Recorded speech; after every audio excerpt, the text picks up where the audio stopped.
Selamat datang di channel saya Serangga Gatal. Jangan lupa di subrek, like and share. Mimin doakan semoga kita sehat semua. Oke, kita mulai. Yu Sanglin menghela nafas dengan emosi, yang membuat Yuan Heng, Ling Yunhe dan yang lainnya terlihat sedikit berbeda. Orang tua ini benar-benar berpikir bahwa kota Sanyin adalah situs dukun yin mereka, jadi dia bisa melakukan apapun yang dia mau. Melihat perubahan momentum Sanglin, matanya bersinar dengan kilau dingin dan pemberontak. Dia memandang Sungai Lingyun dan berkata dengan ringan, "Saya datang ke sini dengan tulus, saya benar-benar tidak ingin membuat masalah besar, tetapi jika saya melakukannya, saya khawatir tidak ada dari Anda yang dapat meninggalkan kota Sanyin hidup-hidup. Rekan-rekan Taois, apakah Anda yakin ingin melihat darah di tempat ini untuk harta seorang junior?" Ling Yunhe memandang Sui tanpa sadar, tetapi terkejut menemukan bahwa Sui mengambil kursi rotan saat ini, duduk malas di dalamnya, matanya sedikit tertutup, seolah-olah dia akan tidur siang. Yu Sanglin juga tercengang, hampir tidak bisa mempercayai matanya, anak ini. Apakah dia tidak mengerti kata-katanya sama sekali, atau apakah dia tidak menatap matanya sama sekali? Sebagai seorang kultivator hebat dari alam pengumpulan bintang, Yu Sanglin juga telah melihat banyak orang sombong dengan mata lebih tinggi dari atas, tetapi dia belum pernah melihat mereka sesombong pemuda di depannya. Musuh duduk sendirian di kursi rotan, sikap ini hanya sombong sampai tidak masuk akal. Yuan Heng dan Bai Wenxing tampak aneh. Qingya tertawa, hanya untuk merasakan bahwa tindakan Sui saat ini tidak bisa lebih gagah. Dalam suasana yang membosankan, Yu Sanglin tampaknya merasa bahwa harga dirinya sangat terprovokasi dan diinjak-injak, dan wajahnya menjadi sangat suram. Bagus. Mata Yu Sanglin sedingin listrik, tubuhnya penuh energi, dan dia membunuh. Orang tua ini belum pernah melihat seseorang yang tidak tahu hidup dan mati sepertimu. Jika tidak hari ini. Sui di kursi rotan mengerutkan kening. Orang tua buta itu tersenyum dan mengepalkan tinjunya dengan hormat, "Tuan, izinkan orang tua kecil itu mengambil tindakan dan mengirim badut ini melompat ke balok." Sui sedikit mengernyit dan mengangguk, "Ya." Sebelumnya, lelaki tua buta itu berdiri di belakang Sui dengan kepala tertunduk dan tangan tertunduk, hormat sebagai pelayan, tetapi Yu Sanglin tidak peduli sama sekali. Tetapi ketika dia melihat orang tua buta itu, Yu Sanglin sepertinya menyadari sesuatu. Wajahnya tiba-tiba berubah, dan dia bertanya dengan heran, "Kamu adalah orang tua buta di kota hantu Xiao Fengdu?" Orang tua buta itu memandang Yu Sanglin dengan mata kosongnya, dan berkata dengan suara serak, "Karena kamu mengenaliku, aku akan memberimu kesempatan, katakan padaku, bagaimana kamu ingin mati?" Yu Sanglin berkeringat dingin di punggungnya, wajahnya berubah, niat membunuh dan kemarahan di hatinya menghilang, dan rambutnya berdiri. Sebagai sesepuh gerbang Yinsa kota Sanyin, bagaimana mungkin Yu Sanglin tidak mengetahui misteri dan teror lelaki tua buta di kota hantu itu? Bahkan Master Sekte Yin Samen telah berulang kali mengatakan kepada saya untuk tidak menanyakan segala sesuatu yang berhubungan dengan orang tua buta itu. Tapi sekarang, lelaki tua buta itu seperti pelayan, patuh pada pemuda termakan di depannya. Ini membuat Yu Sanglin tiba-tiba menyadari ada yang tidak beres. Pantas saja pemuda ini begitu pemberani, ternyata ditopang oleh seorang tua buta. Mengambil napas dalam-dalam, Yu Sanglin menekan kegelisahannya dan berbisik, "Senior, saya pikir ini salah paham." Sebelum dia selesai berbicara, lelaki tua buta itu mengangkat tangannya dan menamparkan Yu Sanglin. Melihat Sanglin lagi, hidungnya membiru dan wajahnya memar dan rambutnya acak-acakan. "Hai." Yuan Heng, Ling Yunhe dan yang lainnya terkesiap. Siapa yang mengira bahwa di depan lelaki tua buta itu, karakter Juk Xingjing begitu tak tertahankan. "Aku membiarkanmu memilih cara mati, bukan membiarkanmu mengakuinya." "Kesalahan." Orang tua buta itu serak. Yu Sanglin berkata dengan ngeri, "Senior, saya dari Yin Samen, dan saya bertindak atas perintah Putra Nirvana, Anda." Benda seperti semut, masih mengaum dan berteriak, "Aku tidak tahu apakah harus hidup atau mati." Orang tua buta itu meludah dengan jijik. Yuan Heng dan Ling Yunhe semua terkejut. Orang tua buta itu terlalu cepat untuk membunuh keberadaan pengumpulan bintang. Rasanya seperti menginjak semut sesuka hati. Tuan muda, mengapa Anda tidak membunuh saja orang tua itu dan langsung pergi ke dukun Yin dan menghancurkan semua roh jahat itu satu per satu? Orang tua buta itu berbalik dan berkata dengan hormat, dengan ekspresi menyanjung di pipinya yang kurus. Ledakan. Pada saat ini, gerbang halaman ditendang terbuka dari luar. Para biksu dukun Yin yang menunggu di luar mendengar gerakan itu dan bergegas masuk, dengan agresif. Penatua Yu. Seseorang berseru. Ini. Kalian sangat berani, beraninya kamu membunuh orang di situs Yin Samen saya. Para pembudidaya itu semua melihat Yu Sanglin terbaring di tanah, wajah mereka sangat berubah, mereka terkejut dan marah.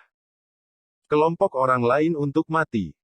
Yuan Heng, Ling Yunhe, mereka tampak aneh, dan mereka memandang biksu dukun Yin itu dengan sentuhan kasihan.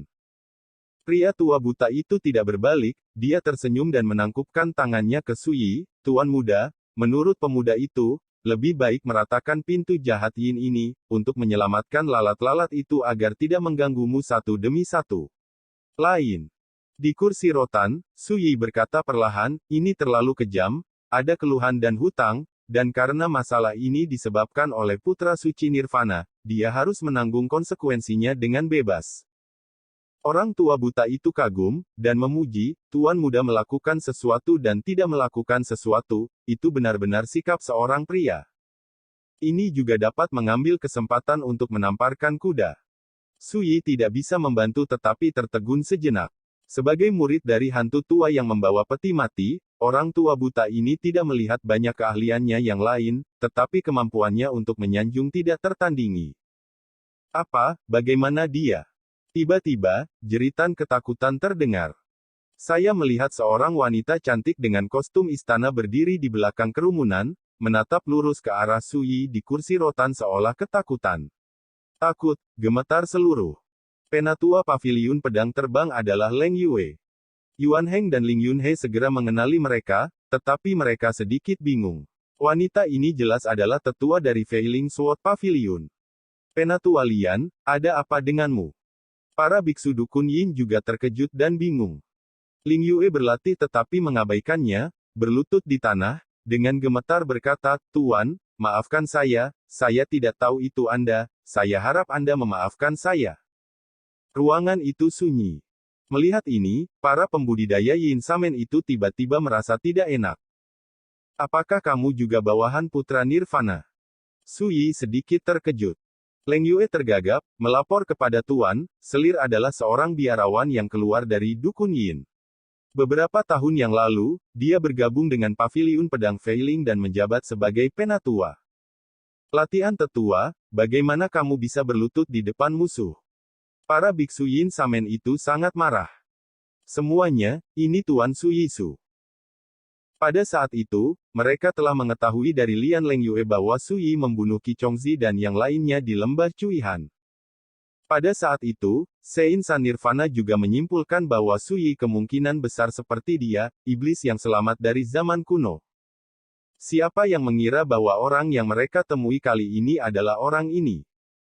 Tiba-tiba, para pembudidaya Yin Samen itu juga merasa lemah di lutut mereka, dan hati mereka tenggelam ke dasar. Mereka akhirnya mengerti mengapa Leng Yue begitu ketakutan dan gelisah. Karena dia berada di lembah Cuihan, dia baru saja menyelamatkan hidupnya dari Suyi. Melihat perubahan ekspresi para biksu dukun Yin ini, Yuan Heng dan Ling Yunhe sangat tertarik. Mereka agresif ketika datang, tetapi sekarang mereka panik. Kontrasnya terlalu besar. Suyi sedikit kecewa. Para biksu dari sekte jahat Yin ini terlalu cepat menasihatinya, membuatnya sama sekali tidak tertarik. Dia melambaikan tangannya dan berkata, ayo pergi. Terima kasih karena tidak membunuh. Leng Yue bersujud dengan penuh semangat. Yang lain sedikit terkejut, orang ini membiarkan mereka pergi. Sampai mereka mencoba untuk berbalik dan pergi dan berjalan keluar dari halaman, ketika mereka menemukan bahwa Suyi dan yang lainnya tidak memiliki rencana untuk mengambil tindakan, mereka semua menghela nafas lega, seperti burung yang ketakutan, buru-buru melarikan diri. Kota Xianin. Di istana yang megah dan megah. Pemuda berjubah merah sedang minum dan menghitung waktu. Setelah beberapa saat, dia akan meninggalkan kota Sanyin dan pergi ke kota Lingku, di prefektur Tianan. Dia mendapat kabar bahwa beberapa hari kemudian, akan ada lelang yang belum pernah terjadi sebelumnya di kota Lingku. Akan ada banyak barang antik yang tersisa dari 30.000 tahun yang lalu di pelelangan. Tuan muda, itu tidak baik. Pemuda berjubah merah itu mengerutkan kening, meletakkan kendi di tangannya, dan berkata, apa yang terjadi? Kami bertemu Suyi. Leng Yue menarik napas dalam-dalam, melaporkannya dengan cepat, dan menceritakan segalanya tentang masa lalu. Pria muda berjubah merah mendengarkan, dan ekspresinya juga tidak pasti. Setelah beberapa saat, dia tiba-tiba tersenyum dan berkata, menarik, ternyata pemilik sinar tubuh spiritual yang saya perhatikan sebelumnya adalah Suyi. Tuan muda, apa yang harus kami lakukan? Seseorang bertanya. Pria muda berjubah merah menyapu mata mereka dan berkata, karena dia membunuh penatua Yu Sanglin, mengapa dia membiarkanmu kembali? Ini. Semua orang kehilangan kata-kata, dan mereka tidak menyangka bahwa Suyi akan membiarkan mereka pergi dengan mudah, bagaimana mereka bisa tahu alasannya? Saya mengerti. Pria muda berjubah merah menyadari sesuatu dan melihat keluar aula. Hampir pada saat yang sama, di kejauhan aula utama, sosok tinggi muncul dengan tenang, dengan jubah hijau seperti batu giok, dengan acuh tak acuh keluar dari debu. Di belakangnya, seorang lelaki tua compang camping dan tidak terawat mengikuti. Itu adalah Suyi dan lelaki tua buta itu. Apakah kamu putra Nirvana? Suyi meletakkan tangannya di punggungnya, matanya acuh tak acuh, dan dia melihat pemuda berjubah merah di aula dari kejauhan. Bagus. Pada saat ini, pemuda berjubah merah itu tampak sangat tenang, tersenyum sedikit, berjalan keluar dari istana, dan berkata dengan penuh emosi, saya tidak menyangka bahwa sebelum saya meninggalkan kota Sanyin, saya masih bisa bersama dengan sesama penganut Tao lain, mungkinkah ini takdir? Sosok Saint Child of Nirvana setinggi pohon pinus, dan ketika dia berjalan keluar dari aula dan berdiri sesuka hati, dia memiliki kekuatan yang dahsyat seperti menelan gunung dan sungai. Dari kejauhan, lelaki tua buta itu mengangkat kepalanya sedikit seolah-olah dia menyadarinya, dan berkata, Tuan, ada yang aneh dengan anak ini. Suyi berkata dengan ringan, apakah Anda merasa bahwa usianya tidak tepat? Apakah kultivasinya salah? Orang tua buta itu mengangguk, tepat. Itu normal. Menyegel vitalitas dan kultivasinya dengan metode rahasia sudah cukup untuk memungkinkannya bertahan dari pasang surut tahun-tahun tanpa akhir. Sampai segelnya rusak, dia bisa bangun dari keheningan. Suyi berkata dengan tidak setuju, hanya saja teknik rahasia semacam ini sering dikuasai dalam garis keturunan kekaisaran, dan penggunaan teknik rahasia seperti itu tidak hanya menghabiskan banyak sumber daya ilahi, tetapi Kastor juga perlu membayar harga tertentu. Wawasan keluarga. Di kejauhan, Saint San Nirvana menggosok telapak tangannya dengan kagum, saya menduga sebelumnya, seperti saya, Anda berdua adalah karakter yang selamat dari larangan kuno gelap 30.000 tahun.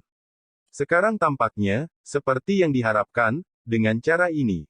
Orang tua buta itu tidak bisa menahan senyum, dan berkata dengan nada menghina, anak kecil, penglihatanmu lebih buruk daripada orang tua buta saya. Sungguh lelucon, jika Suyi juga selamat dari keheningan bertahun-tahun yang tak ada habisnya, dengan kekuatan lampu hantu mereka dapat langsung merasakannya. Bukankah? Putra suci Nirvana mengerutkan kening, seolah terkejut. Segera, dia menggelengkan kepalanya dan berkata sambil tersenyum, apakah itu atau tidak, itu tidak penting saat ini, bukan? Untuk orang yang sekarat, semua ini tidak terlalu penting. Suyi berkata, dan berjalan ke depan.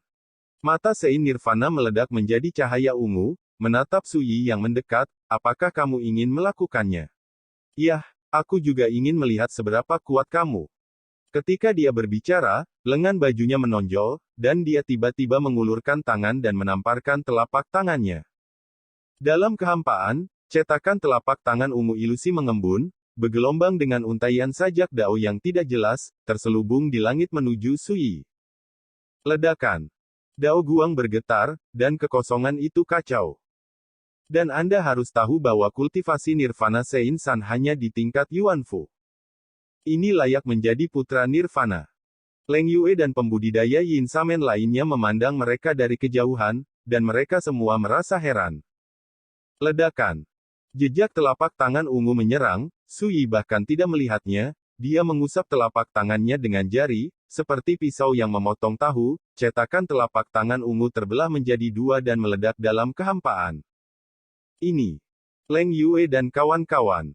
Orang tua buta itu menghela nafas dan memuji, pisau tangan yang luar biasa. Tampaknya sederhana, tetapi tidak terkalahkan. Luar biasa, luar biasa. Ini tidak sepenuhnya menyanjung. Sebelumnya, meskipun lelaki tua buta itu yakin bahwa Sui ada hubungannya dengan penagih hutang, dia belum pernah melihat Sui mengambil tindakan. Selain itu, Sui hanya berkultivasi di alam Inedia, sehingga sulit bagi orang tua buta untuk memperlakukan Sui sebagai master. Tapi sekarang, ketika dia melihat pukulan Sui, lelaki tua buta itu akhirnya menyadari bahwa, dibandingkan dengan para kultivator di dunia, Taoisme dan kekuatan Sui dapat digunakan oleh roh-roh jahat. Deskripsi lama. Ini menarik. Ledakan. Itu seperti dewa yang memindahkan gunung dan sungai dan melemparkannya ke dunia.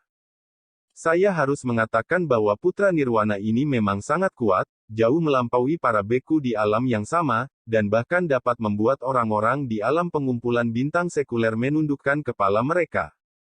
Di mata Sui, Taoisme orang ini paling mirip dengan Changning kuno. Melihat bahwa Sui bahkan tidak melihatnya, dia mengusap telapak tangannya lagi.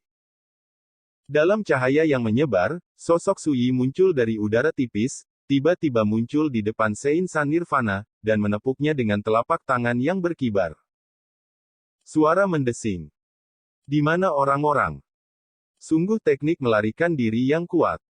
Wajah lelaki tua buta itu sedikit berubah, pada saat ini, bahkan dia tidak bisa melihat jejak putra nirwana.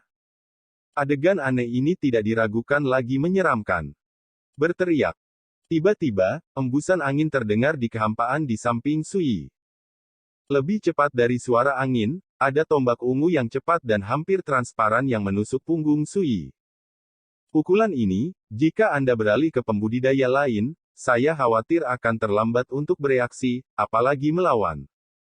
Tapi Sui sepertinya memiliki mata di belakangnya, sosoknya bergerak satu kaki ke satu sisi, dan jari telunjuk kanannya sedikit kosong. Dentang. Seolah disambar petir, ujung tombak ungu membuat suara tabrakan yang keras dan percikan api tersebar. Tidak jauh di kehampaan, sosok Seinsan Nirvana juga muncul terhuyung-huyung, dan ekspresi bermartabat muncul di pipinya yang tampan. Semua orang terkejut ketika mereka melihat ini. Teknik siluman Holy Sun of Nirvana sangat aneh dan kuat, siapa yang mengira itu diblokir seperti ini? Yang terakhir didahulukan, dan musuh didahulukan, luar biasa. Orang tua buta itu mengacungkan jempol. Ekspresi putra suci Nirvana tidak pasti, tombak panjang di tangannya berwarna ungu, dan ujung tajamnya jelas merupakan harta yang luar biasa. Tapi saat menghadapi Sui, dia sudah menjadi musuh yang tangguh. Saya masih berpikir Anda sangat mampu, itu tidak lebih dari menguasai teknik siluman rahasia yang berhubungan dengan ritme angin. Jejak penghinaan muncul di bibir Sui, dan dia langsung menamparnya. Sosok Seinsan Nirvana menghilang lagi. Sui mengangkat alisnya sedikit, ritme angin sangat istimewa, karena angin tidak terlihat, digunakan dalam metode rahasia sembunyi-sembunyi, itu seperti angin bebas antara langit dan bumi, selama ada aliran udara, angin akan muncul di mana-mana.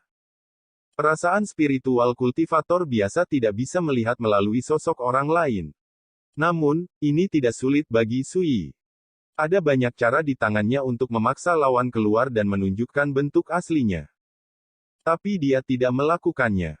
Dalam hal ini, sangat mudah bagi pihak lain untuk merasakan sesuatu yang buruk dan mengambil kesempatan untuk melarikan diri. Seorang pria yang mengendalikan ritme angin bukanlah kesulitan biasa untuk melarikan diri dan meninggalkannya. Berteriak, tertawa, tertawa. Tiba-tiba, ke segala arah di mana Sui berdiri, ada sedikit kicau angin.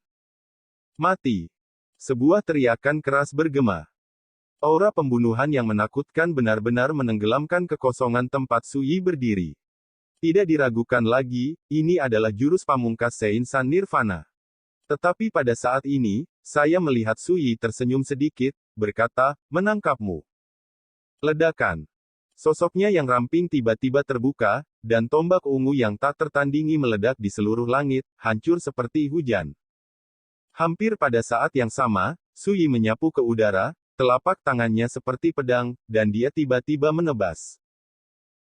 Sutra pedang kegembiraan besar, jelajahi 10 arah. Dentang. Dan sosok Putra Nirwana terpaksa keluar. Namun, Putra Suci Nirvana memang tidak biasa. Menghadapi pembunuhan seperti itu, tombak ungu mengayunkan air dan tidak terluka. Selamat pedang sutra, pisahkan gunung dan lautan. Tidak baik. Seinsan of Nirvana berubah warna sepenuhnya. Dentang. Energi pedang bertabrakan dengan tombak ungu, menghasilkan ledakan yang menghancurkan bumi, dan tombak ungu terbang menjauh dan menembak mundur. Seluruh orang Seinsan Nirvana hancur ke tanah oleh pukulan ini, tanah runtuh, dan sebuah lubang besar retak. Penonton terdiam dan terdiam. Dengan satu pedang, Putra Nirvana hancur. Kendo semacam ini, terlalu ganas. Orang tua buta itu hanya bisa terkesiap. Tanyakan pada diri sendiri, saat itu ketika dia berada di alam Inedias, meskipun dia juga memandang rendah sebagian besar rekan-rekannya di dunia bawah, dia dianggap sebagai benih kultivasi yang langka dalam 1000 tahun. Tetapi dibandingkan dengan Sui, itu jelas jauh lebih buruk. Pada saat ini, Sui tidak menahan diri, dan membunuh San Nirvana lagi. Pada saat krisis yang ekstrim ini, saya melihat Putra Suci Nirvana menggertakkan giginya dengan tajam, membuka mulutnya dan meludah. Cahaya perak muncul. Murid Sui sedikit mengembun, dan sosok yang bergegas tiba-tiba berhenti, dan kemudian menghindar jauh. Ledakan. Ketika asap dan debu menyebar, istana megah ini dan pekarangan di depan istana berubah menjadi sebidang tanah hangus. Bukannya mereka tidak ingin bersembunyi, itu karena mereka tidak punya waktu untuk bersembunyi. Di arena, sosok Sui benar-benar tidak terluka, hanya alisnya yang berkerut. Putra Suci Nirvana mengambil kesempatan ini untuk melarikan diri. Sekian dulu update-annya, tunggu lanjutannya di channel saya Serangga Gatal, di subscribe ya guys. Terima kasih.